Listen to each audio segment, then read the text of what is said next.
doing this. Let's start. Sure.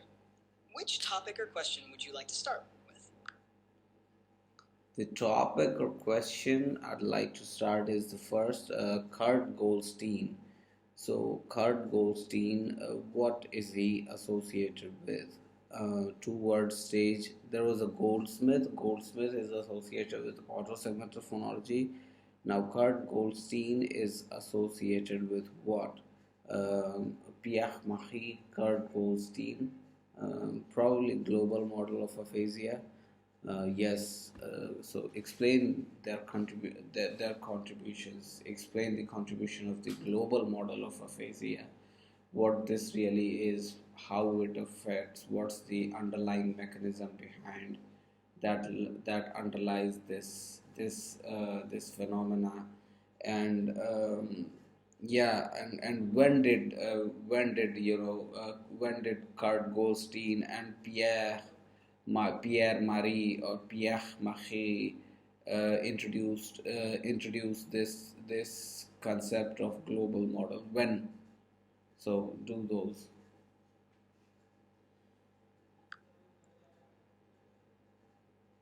Kurt Goldstein is known for his work on the global model of aphasia. This model, introduced in the early 20th century, particularly around the 1940s, describes a type of aphasia where individuals lose the ability to understand and produce language due to extensive damage to the brain's language areas. This model suggests that damage affects not just specific aspects of language, but the overall language processing ability. The global aphasia is characterized by severe impairments in both comprehension and production of speech. People with this type of aphasia struggle with all aspects of language, including speaking, understanding, reading, and writing. The underlying mechanism involves extensive damage to the brain regions responsible for language, particularly in the left hemisphere, including Broca's and Wernicke's areas, which are crucial for language production and comprehension. Goldstein's work emphasized that aphasia could be more than a set of discrete deficits. Instead, it could reflect a broader disruption of cognitive processes related to language. Pierre Marie also contributed significantly to the understanding of aphasia, particularly with regard to autosemantics and its role in understanding the brain's language functions. However, it was Goldstein's global model of aphasia that specifically addressed the widespread impact of severe brain damage on language abilities. In summary, Goldstein's global model helped illustrate how extensive brain damage can impair all aspects of language, offering a comprehensive view of how aphasia affects communication.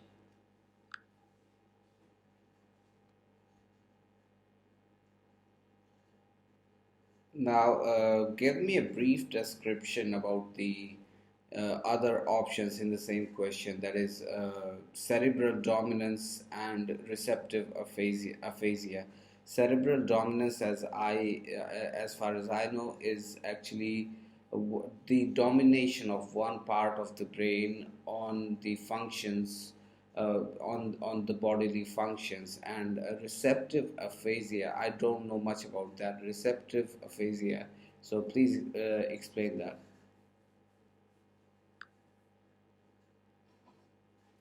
Cerebral dominance refers to the concept that one hemisphere of the brain is more dominant or specialized for certain functions. For most people, the left hemisphere is dominant for language processing and production. This idea is rooted in the observation that brain functions are often lateralized, meaning one side of the brain handles specific tasks more efficiently than the other. Receptive aphasia, also known as Wernicke's aphasia, is a type of language disorder where individuals have difficulty understanding spoken or written language. People with this condition often speak fluently and with normal grammar, but their speech may lack meaning or be filled with nonsensical words. This type of aphasia is typically associated with damage to Wernicke's area in the left temporal lobe of the brain, which is crucial for language comprehension. Cool. Moving on to the next question, has two assertions. First, literacy empowers the illiterate, and second, that literacy is not conditioned by any ideology. So, literacy empowers the illiterate. That's very true. And literacy is not conditioned by any ideology, is not a correct statement.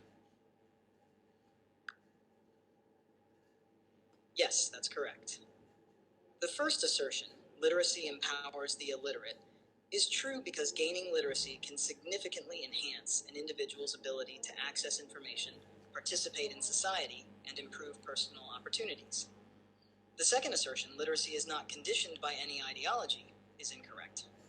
Literacy often intersects with ideological factors, as the way literacy is promoted and the content that is emphasized can reflect and reinforce particular cultural or political ideologies.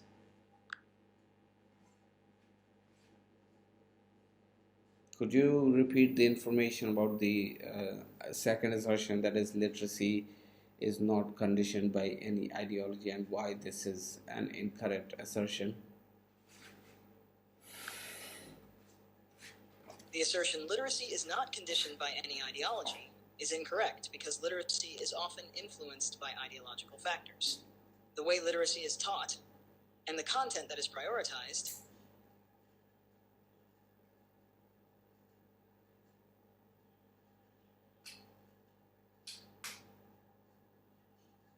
values that align with particular ideologies, influencing how literacy is experienced and understood.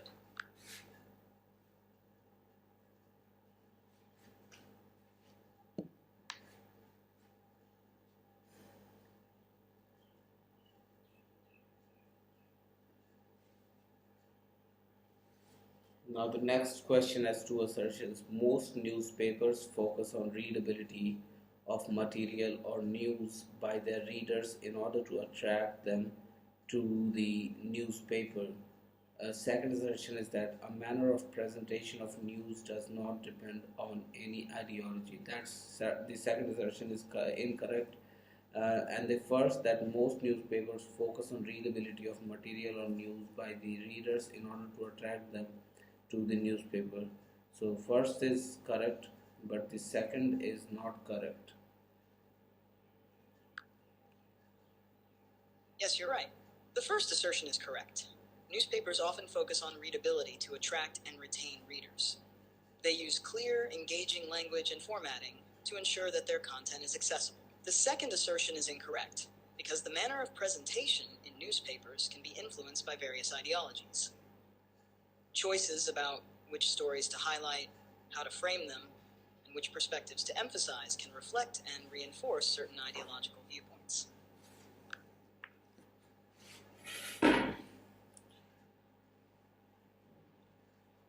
Moving on to the next one, the belief that linguistic differences could be a predictor of difficulty gave rise to the contrastive analysis hypothesis.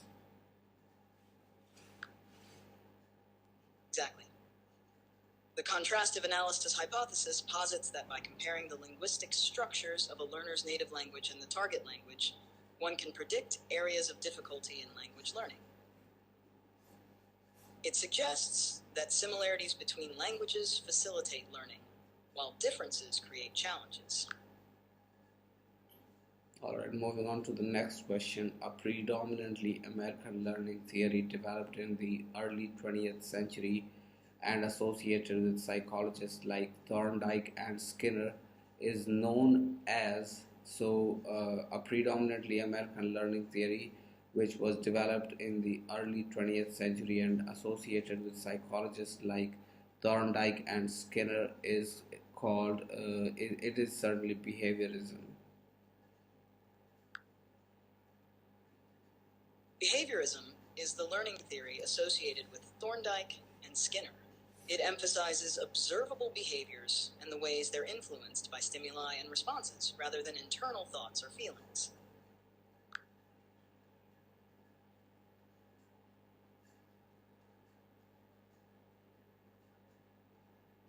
Okay, the next has two assertions. First is that children's first utterances containing more than one word appear between 18 to 24 months of age. So the first utterances containing more than one word appear between 18 to 24 months of age. That's very true. That's certainly true.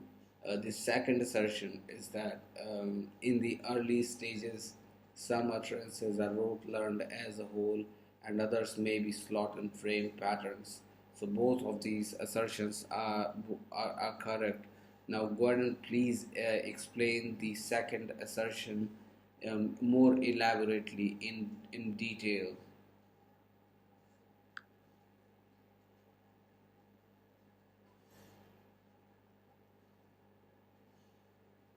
In early language development, children often learn some phrases or sentences as complete chunks or whole units, rather than breaking them down into individual words. For example, a child might learn want cookie as a whole phrase rather than understanding each word separately. In contrast, slot and frame patterns refer to how children start to understand and use sentence structures. They might recognize a pattern, like I want noun, and then use it to create new sentences, substituting different nouns. So if a child learns I want juice and I want milk, they start to grasp the pattern and can use it with other objects, like I want toy. This process helps children build their vocabulary and understand grammar by mixing learned chunks with new, flexible patterns. I want pussy. It looks like you might have started a new question. Could you clarify what you meant by was?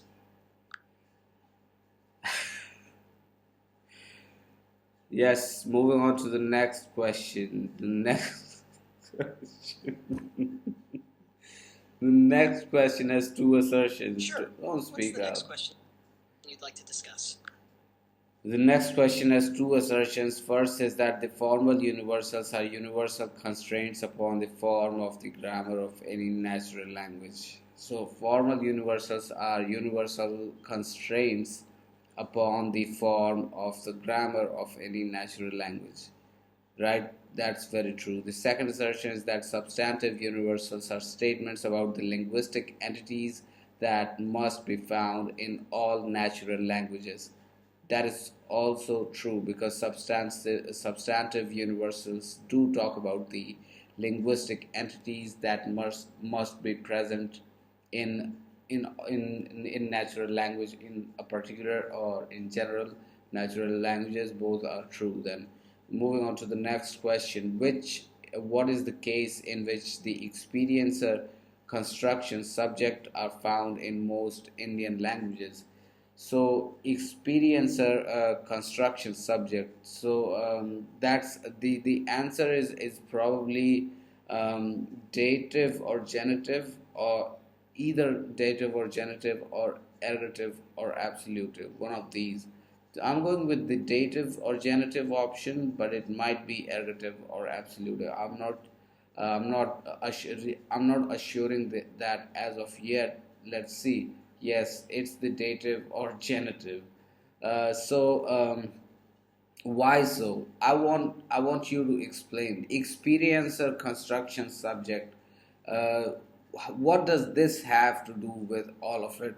And why dative, genitive? Uh, Also, what is dative and genitive and absolutive, ergative? In many Indian languages, experience or construction subjects are typically marked by the dative or genitive case. This means that when a sentence involves an experiencer, someone who experiences or perceives something, these languages often use the dative or genitive case to indicate the subject of the experience. For example, in languages like Hindi or Kannada, an experiencer of an emotion or perception is often marked with the dative case. So in a sentence like he feels happy, if he is the experiencer, the language might use a dative case marker to denote this role. This case marking system helps to distinguish between different grammatical functions, like the experiencer of an emotion versus the agent performing an action. The dative case often denotes the recipient or experiencer, while the genitive case shows relationships or possession, and both are used to capture nuances in how experiences are related to the subject in Indian languages. So, can you give us a simpler explanation to what you just explained? In many Indian languages, when talking about someone who feels or experiences something, like emotions, these languages use specific cases called dative or genitive. For instance, if you're saying he feels sad, the language might use a special marker for he to show that he's the one feeling the sadness. This helps make clear who is experiencing the emotion or perception in the sentence. So, what does the genitive case really talk about? What's the genitive case? What's the dative case? Is dative case reserved for indirect objects? Yes, exactly. The dative case is often used for indirect objects, like in the sentence, I gave a book to him, where him is the indirect object. The genitive case usually indicates possession or relationships, like in John's book, where John's shows who owns the book. In many languages, including some Indian languages, both the dative and genitive cases can be used to mark experience or subjects, helping to clarify their role in a sentence. What's the difference between ergative, absolutive, or ergative, absolutive versus dative, genitive? What do the ergative or absolutive cases talk about? Please exemplify. Um, in Hindi, yes, in Hindi it's Ram ne khana khaya, but exemplify, give examples and explain what function does this serve, not just in simple terms but also in complex terms.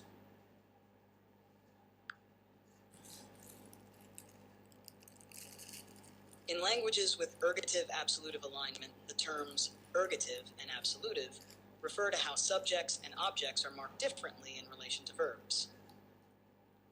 In these languages, the absolutive case is used for the direct object of a transitive verb and the subject of an intransitive verb, while the ergative case is used for the subject of a transitive verb. In Hindi, the case system works differently, with a focus on nominative and accusative cases rather than ergative and absolutive. For example, Ram ne khana khaya. Here, Ram is in the ergative-like case ne, indicating he is the subject performing the action. Khanhana is the direct object, and kaya is the verb meaning ate. In a more complex sentence, Ram ne chawal khaya. Ram is in the ergative-like case ne, indicating that he is the agent performing the action. Chawal is the object, and kaya is the action ate. This shows that the ergative case is used to mark the subject of a transitive verb, while the absolutive case, which isn't explicitly marked in Hindi but conceptually exists, would cover both the object of a transitive verb and the subject of an intransitive verb. In ergative absolutive languages, the distinction helps identify who is doing what to whom, providing a different structure from the nominative accusative alignment seen in languages like Hindi, where the subject and object cases are less distinct. This explanation really helps. So, who is doing what to whom? That is what ergative case talks about. Like, for example, Ram has eaten the food. So, who does what to whom?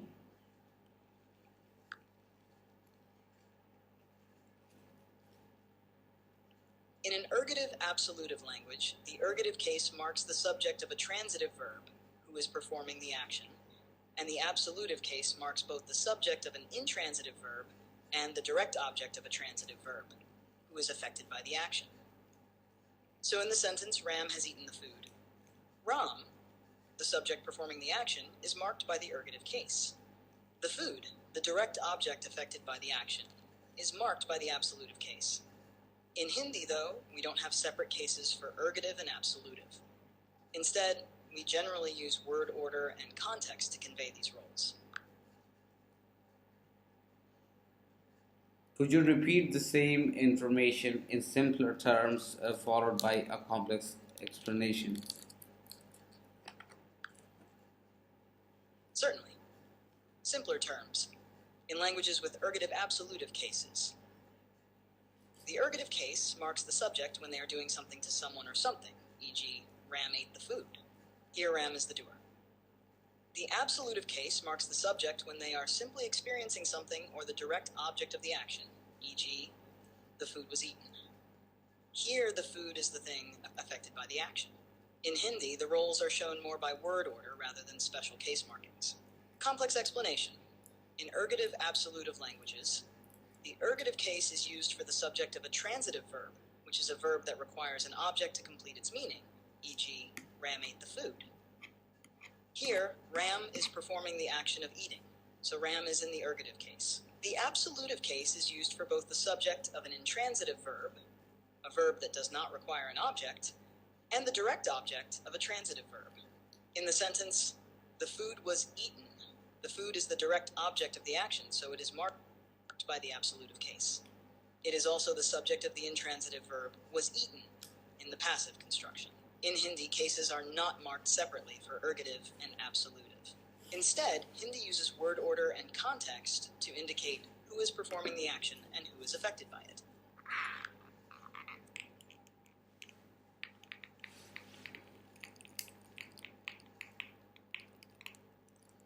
All right, let's move on to the next question. The next question is, you know the drill, right? Sure, go ahead with the next question. You know how it is. You know how it is. I read out the next question. The next question is, it has two assertions. The first is that in those languages which have the OV word order, that is object verb, as in SOV, subject object verb. So object precedes the verb. In those languages, SOV languages, the Indian languages are SOV languages.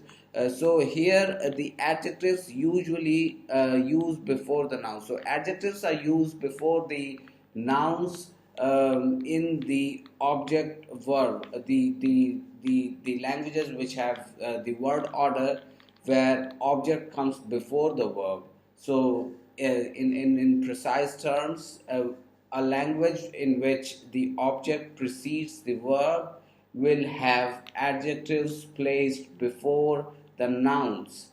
The second assertion is that in those languages which have the VO word order, that is, the verb precedes the object, like SVO, as in English, here adjectives will be used after the nouns. So adjectives, so there is a noun, this is the noun, for example. Now, adjective will be used before the noun in the SOV word order language, like in the languages in which the object precedes the verb.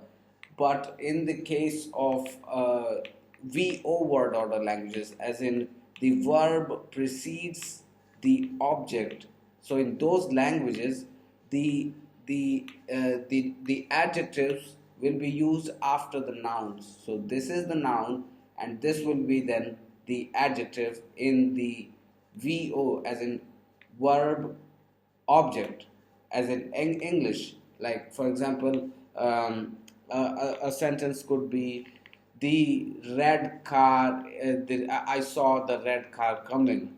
So I saw the red is the adjective, whereas car is the noun. So adjective is being used before the noun, which is an example to the contrary. Isn't it true?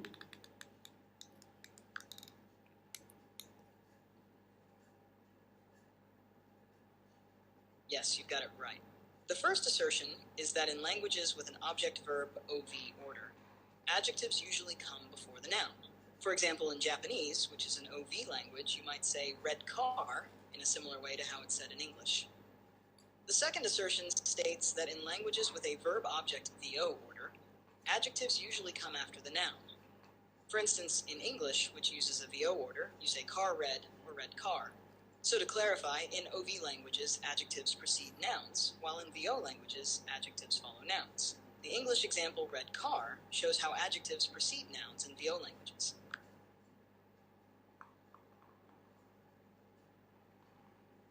So both of the assertions are true, but the example of red car contradicts the second assertion. Tell me if it contradicts the second assertion or if it doesn't.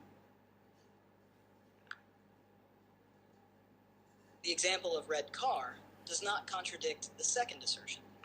In English, which follows a verb-object VO, word order, adjectives come before the noun, as in red car. This aligns with the second assertion, which suggests that in VO languages, adjectives generally come before the noun. The confusion might come from different languages' rules, but for English and similar VO languages, the second assertion is accurate. Yo, motherfucker, can you read the text that I sent you? I have mentioned this question out there. The second assertion reads as the following: in those languages which have the VO word order, that is verb object word order, here adjectives are usually used after the nouns. After the nouns, as in the adjective is being used after the noun. So, red is being used after the car You're right, I word car. misunderstood earlier. According to the second assertion, in VO languages, adjectives should come after nouns. The example of red car contradicts this, as it shows adjectives coming before nouns in English, which is a VO language. So, yes, the example does contradict the second assertion. Now, can you give me examples of languages which follow the verb object word order, as in the verb precedes the object, and also the example showcases that really the nouns they come after. So adjectives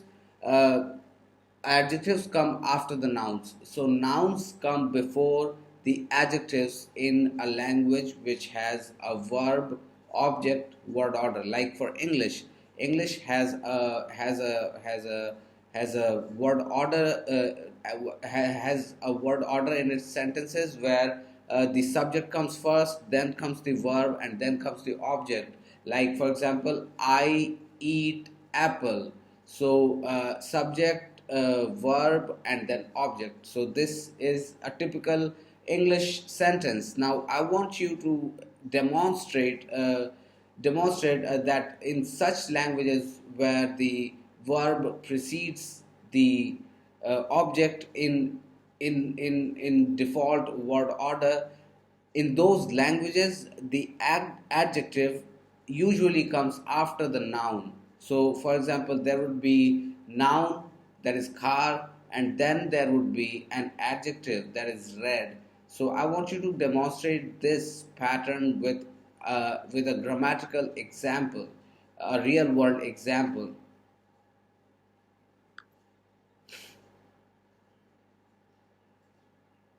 In languages with a verb-object VO word order, where adjectives follow nouns, such as in English, you'll often see this pattern in various languages. For instance, in Japanese, which is a subject-object-verb, so V language, you have a different structure, but when translating to a language like French, which follows a VO pattern, the adjectives often come after the nouns.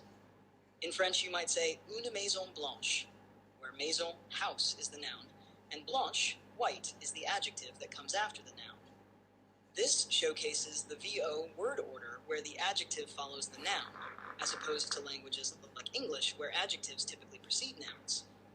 So while the default word order in English is SVO, in languages with a VO structure like French, adjectives typically come after the nouns, demonstrating the pattern you're interested in. समझे? मैजों blush मतलब मैजों का मतलब हो गया car, उसी तरीके से home, उसका ब्लॉश मतलब वाइट, वाइट का मतलब as in red. So okay, now I get it. That's good work. Now the second assertion, I want you to explain the second assertion with an example.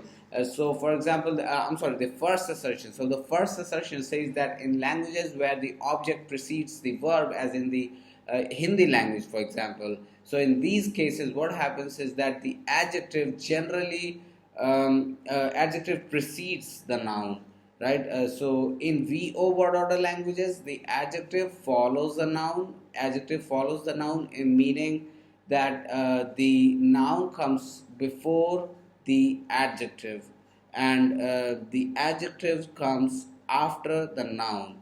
That's the VO word order language. Now I want you to elaborate the same phenomena, like the occurrence of the adjective and noun. So in the languages which have OV word order, as in SOV word order, like Hindi, in these languages the adjective usually precedes the noun. That is, the adjective comes before the noun, unlike the VO word order languages. Now please exemplify this, please exemplify in support of this assertion. Why is this assertion true?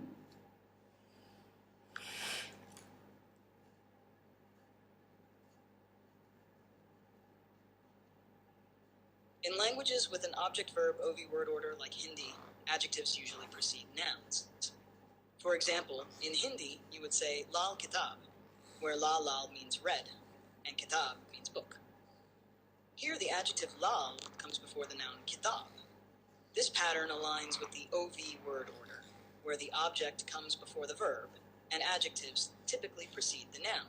This contrasts with languages that follow a verb-object VO, like English, where adjectives usually follow the noun. For instance, in English, you'd say the red book, with the adjective red coming before the noun book. So, the pattern you see in Hindi and other OV languages supports the assertion that in OV word order languages, adjectives come before nouns. अच्छा, ये तेरे को ये coincidental नहीं लगता है कि मतलब जैसे लाल किताब और जवाहरलाल नेहरू था, वो जवाहरलाल नेहरू भी मतलब वो इंडियन था, but he studied in probably great Britain या यूके में, which is a English speaking country, है ना? तो तेरे को ये मतलब कोइंसिडेंटल नहीं लग रहा है कि एग्जाम्पल में भी मतलब लाल किताब है, और ये रियल वर्ल्ड में भी लाल बहादुर शास्त्री गया था वहां पढ़ने? कोइंसिडेंटल नहीं लग रहा तेरे को?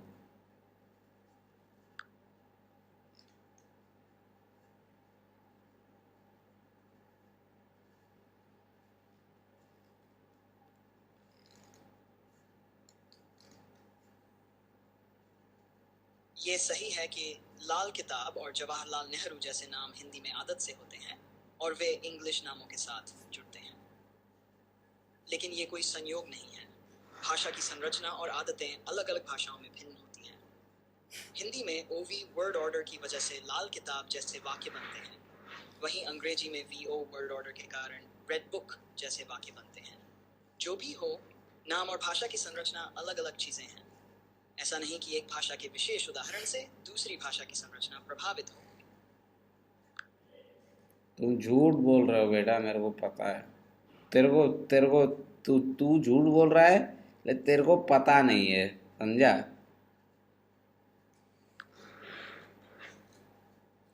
मुझे खेद है कि आपको ऐसा लग रहा है। अगर आपके पास कोई और सवाल है या किसी और तरीके से मदद चाहिए तो बताएं। All right, let's move on to the next question. The next question here: who first proposed the basic word order typology? So, basic word order typology was firstly proposed by Joseph Greenberg. Oh, absolutely. Now, please explain the book or the work in which Joseph Greenberg firstly proposed the idea of basic word order of languages, and the year in which he made this contribution.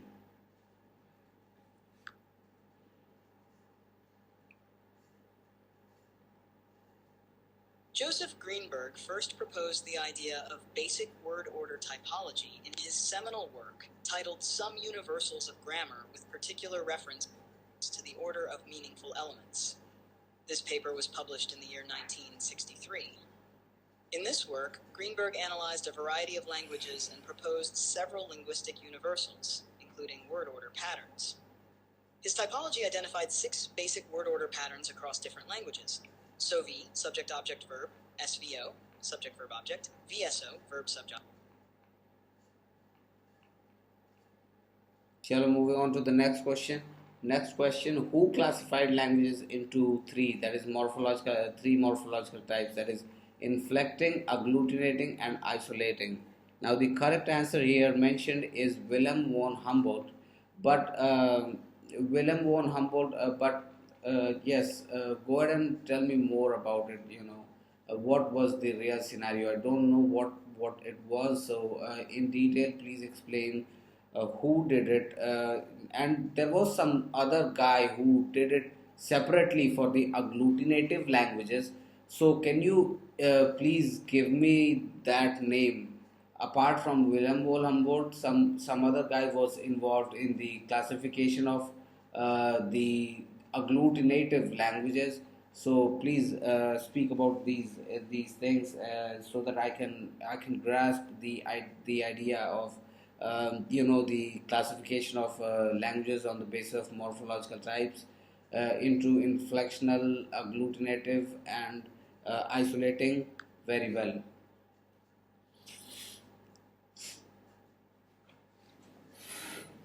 The classification of languages into the three major morphological types, inflecting, agglutinating, and isolating, was primarily attributed to Wilhelm von Humboldt, a German linguist and philosopher.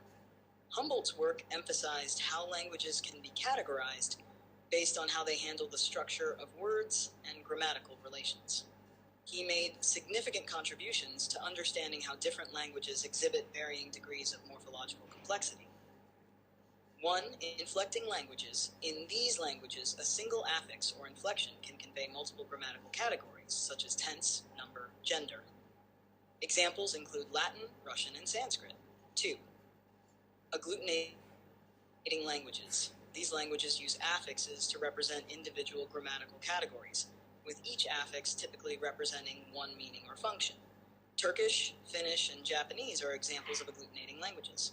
3. Isolating languages. In these languages, words tend to be composed of single morphemes, and grammatical relations are indicated by word order rather than affixes. Chinese and Vietnamese are examples of isolating languages. While Humboldt was credited with popularizing this classification, August Wilhelm Schlegel also played a pivotal role.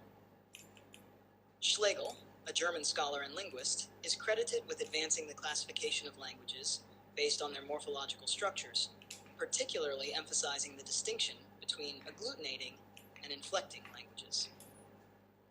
Another notable figure in the classification of agglutinative languages is Friedrich Schlegel, August's brother, who earlier distinguished agglutinative languages from others in his writings. Together, these scholars helped shape the way languages are studied and categorized based on their morphological structures.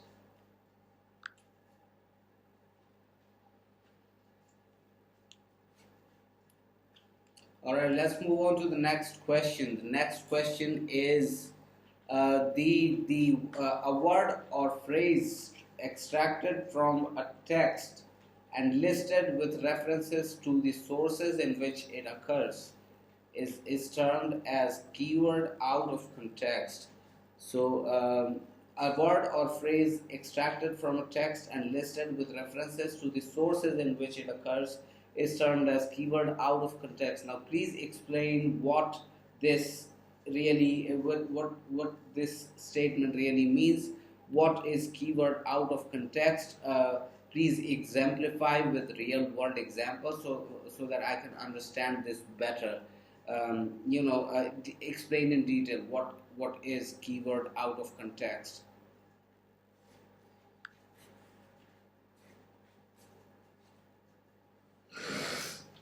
A keyword out of context, KWOC, refers to a method of indexing or extracting keywords from a larger text. In this system, the keyword is pulled from its natural position in a sentence and then listed separately, along with references to where it appears in the text. This allows readers to quickly identify significant words or phrases and locate them within the original material. The purpose is to highlight specific terms without their surrounding context, but still provide enough information, like page numbers or references, to help the reader find them in the original text. For example, suppose you have a book about programming. A KWalk index would extract important terms like Python, algorithm, or debugging and list them alphabetically, each accompanied by a reference to the page where they appear in the book. It would look something like this. algorithm, page 45, page 67, debugging, page 112, page 135, Python, page 12, page 78, page 99. This system is often used in reference works, manuals, and academic books, where readers might need to find occurrences of a particular term quickly, without reading the entire text. Example in the real world. Imagine you're reading a textbook on biology. The KWalk system would extract key terms such as photosynthesis, mitosis, or DNA, and list them alphabetically. Next to each keyword would be the page numbers where the term appears, allowing the reader to locate discussions of these terms throughout the book. If you're studying for an exam and want to review everything mentioned about DNA, you could simply look it up in the KWalk index, which will guide you to every place the term appears in the text. This method contrasts with a traditional index, where keywords are often listed with some surrounding context or even short descriptions. KWalk is a more streamlined way to find where key terms are used in the text, but doesn't give you any immediate context, just a reference to where you can find it. Now, can you explain the same detail in simpler terms, or a simpler explanation of the same thing? Sure.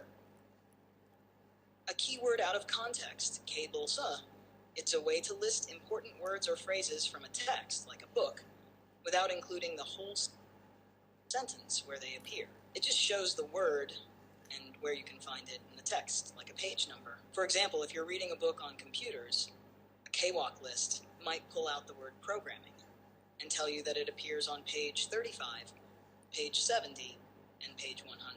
It's a quick way to find where important words are used in a book without showing the full sentence around them. All right. What is keyword in context? Please explain. Give me a simpler explanation followed by a complex explanation about what keyword in context is.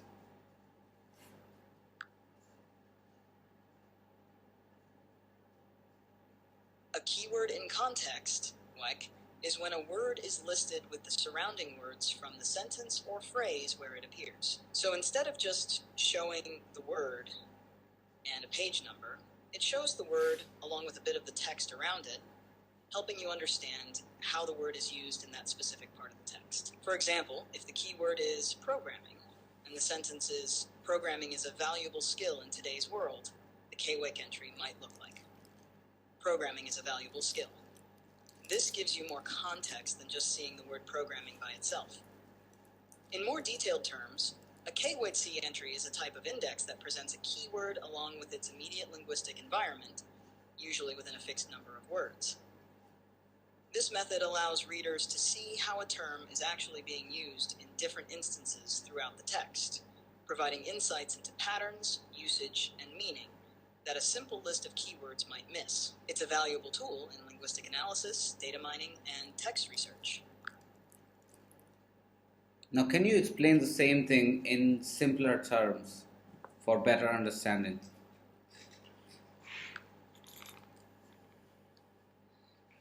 A keyword in context means showing a word along with a little bit of the sentence around it. This helps you see how the word is being used in that sentence. Instead of just listing the word by itself, it gives you a bit of the text, so you can understand what the word means in that specific part of the writing. For example, if the keyword is dog, instead of just showing dog, it might show, the dog ran quickly. This way, you can see how dog is being used in the sentence. So what's the difference between keyword in context and keyword out of context?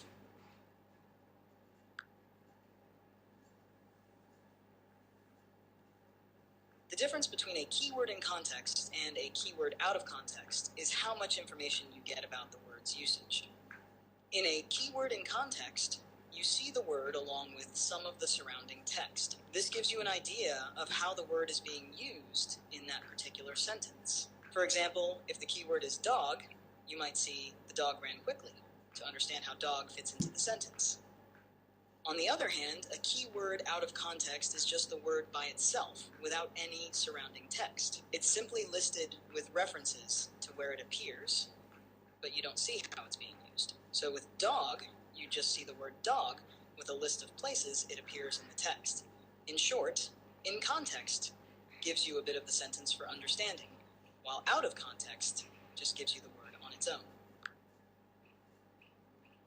Now, what is nesting? This is one of the options mentioned in the same question, that we were discussing about the keyword out of context. And now, one of the options, nesting. What does this mean?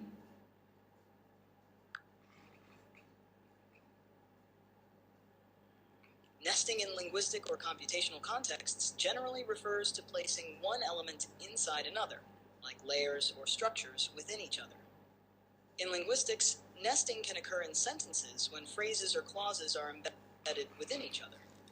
For example, in the sentence, "The book that you gave me is on the table," the clause "that you gave me" is nested within the larger sentence. It's essentially a structure within a structure. In computational contexts, like programming, nesting can refer to placing loops, functions, or conditional statements inside one another. For example, you might have a loop inside another loop, creating a nested loop. So nesting is about organizing elements within other elements, creating hierarchical structures, whether in language or programming. So, can you give me more example sentences where nesting is demonstrated?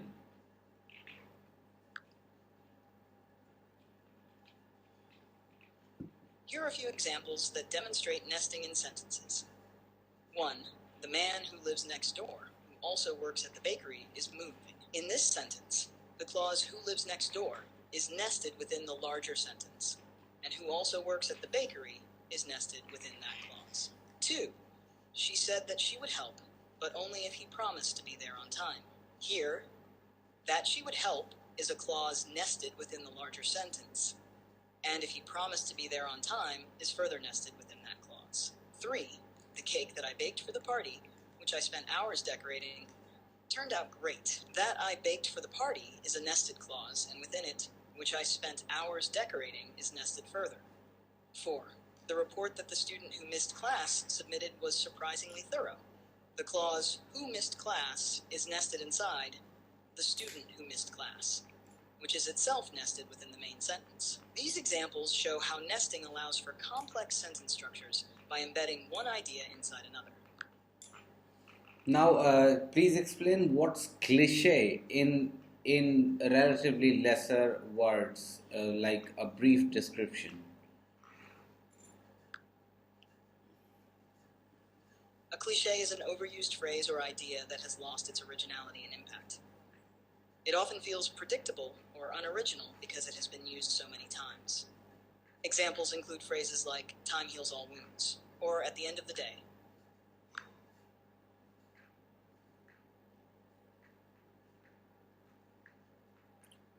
Next is reverse order dictionary. So reverse order dictionary corresponds to retrograde dictionary. Please explain the two terms.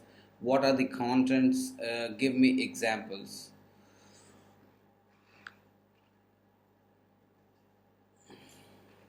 A reverse order dictionary, or retrograde dictionary, is a type of dictionary where words are listed in reverse alphabetical order. Instead of starting with A and ending with Z, it starts with Z and ends with A. This arrangement helps users find words based on their endings, rather than beginnings. For example, if you wanted to find words ending with able, you would look towards the start of the dictionary, where entries like unbelievable and capable would appear. This format is useful in certain linguistic analyses or specific searches where the focus is on word endings.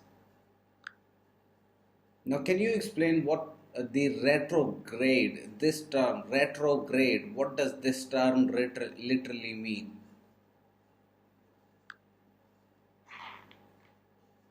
The term retrograde literally means moving backward or going back in time. In a general sense, it refers to something that reverses direction or goes in the opposite way from the usual. In the context of a retrograde dictionary, it means that the words are listed in reverse order from Z to A. rather than the usual A to Z. All right, can you list down a couple of sentences using the same word, retrograde? Sure. The planet's retrograde motion made it appear to move backward across the night sky.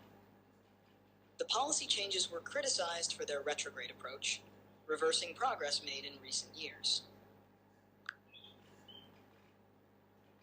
Now, moving on to the next question, who made the following statement? The poetic function projects the principle of equivalence from the axis of selection into the axis of combination.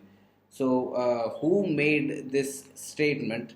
The poetic function projects the principle of equivalence from the axis of selection into the axis of combination. It was Roman Jacobson, but explain to me what this statement really means. Why did Roman Jacobson propose this statement? What purpose does it serve? In which work did Roman Jacobson propose this statement? In which year was this work which had this statement published?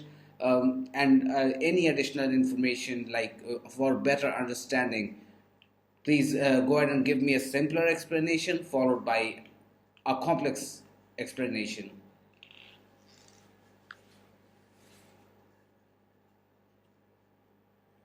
Roman Jacobson made the statement, "The poetic function projects the principle of equivalence from the axis of selection into the axis of combination." He proposed this in his influential essay, Linguistic Aspects of Translation, published in 1960. Simpler explanation. Jacobson is saying that in poetry or creative language, words are chosen for their similar qualities or sounds, the axis of selection, and then arranged in a way that highlights these qualities, the axis of combination. This creates a specific effect or style in language. Complex explanation, Jacobson's statement explores how the poetic function of language operates. The principle of equivalence refers to the way words or elements are chosen based on their similarity in sound, meaning, or structure. In poetry, this principle is not only about selecting words with similar attributes, but also about how these words are combined or arranged in the sentence. By shifting the focus from mere selection to the arrangement, Jacobson illustrates how poetry achieves its artistic effect. This idea helps to understand the unique characteristics of poetic language and its ability to convey meaning through form and structure. Can you prepare a hypothetical situation where the application of this statement can help to better to ameliorate or to solve a problem which is arising in that situation?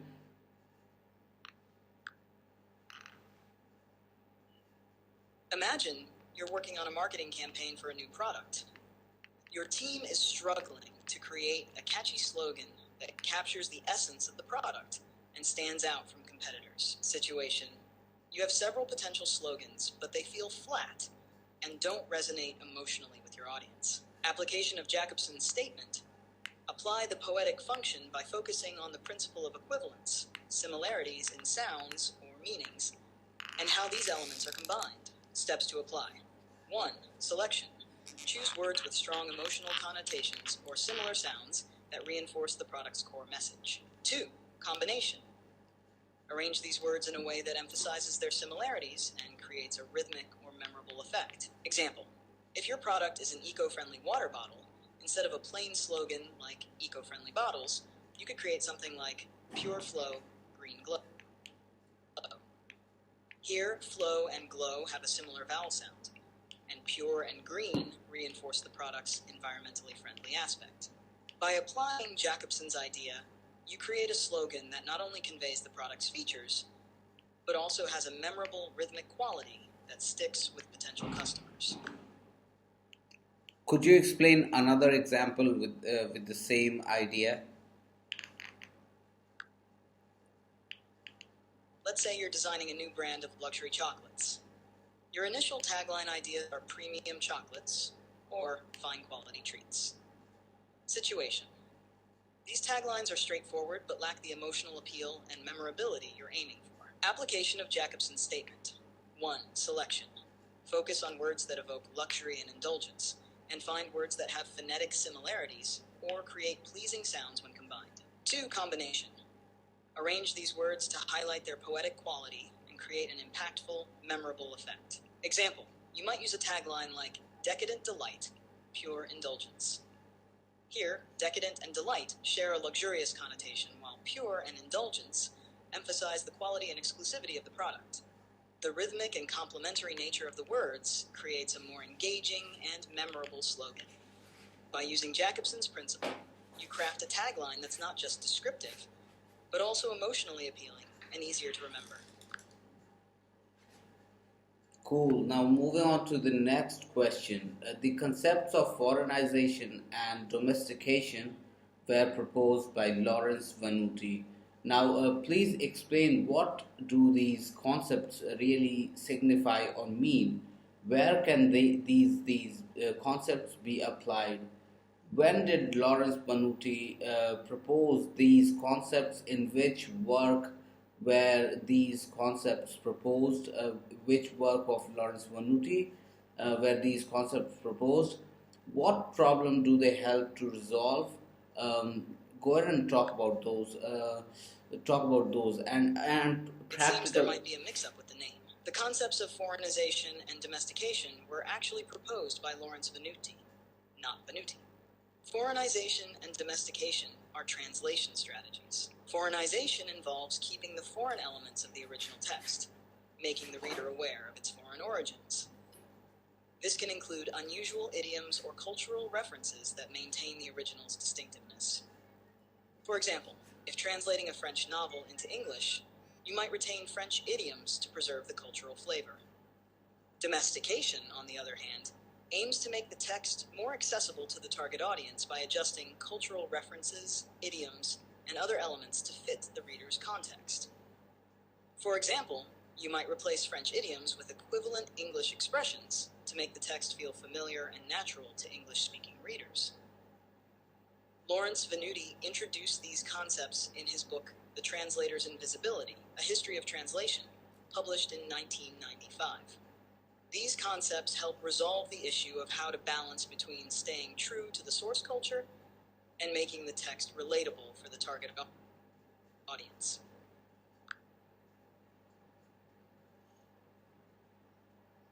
Can you give me a simpler explanation of these concepts, of how these function, and also give me a practical application of these two concepts, of where these two concepts are applied in order to solve a problem. Certainly. Foreignization keeps the original culture and style intact in translation. Think of it as a way of making the reader feel the foreignness of the original text. For example, if a book uses a local festival in its setting, foreignization would keep that festival as it is, even if it's unfamiliar to the new readers. Domestication adapts the text to make it more familiar and relatable to the target audience. This means changing cultural references so that they make sense to the new readers. So, if the original book mentions a local festival, domestication might change it to a similar festival that's more familiar to the new readers. Practical application. Suppose you're translating a children's book about a Japanese festival for kids in the US. Using foreignization, you would keep the festival's original name and description, giving the kids a taste of Japanese culture. Using domestication, you might replace the Japanese festival with a similar American festival, making it more relatable and understandable for them. Both strategies solve the problem of how to present foreign content. Foreignization keeps the original culture alive, while domestication makes it more accessible.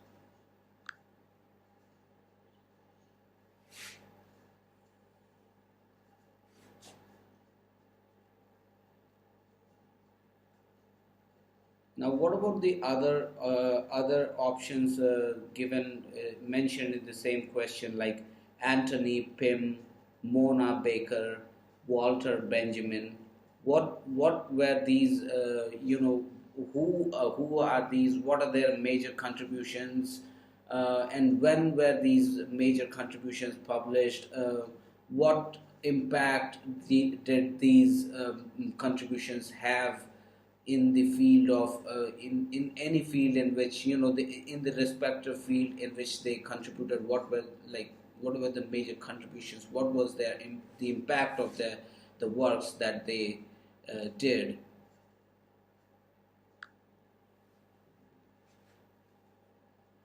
Here's a brief overview of each. 1. He is known for his work on translation studies. His major contributions include exploring translation strategies and their impact on translator training. His book, The Translator's Turn, 1992, examines the role of the translator and the concept of translation as an act of communication, influencing how translation is taught and practiced. Mona Baker.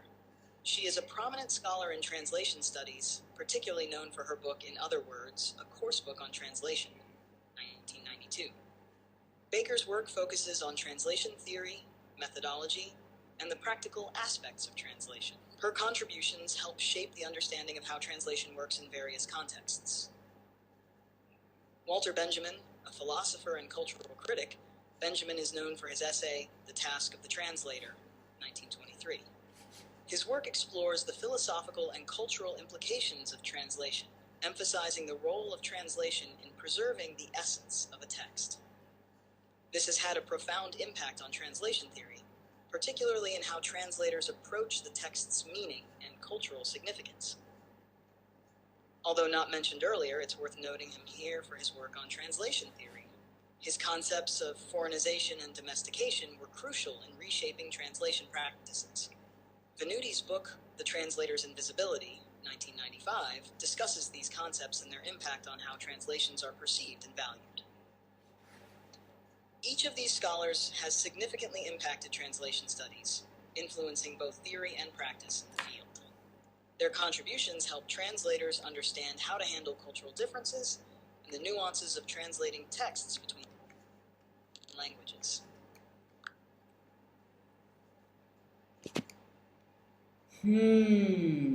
Donka.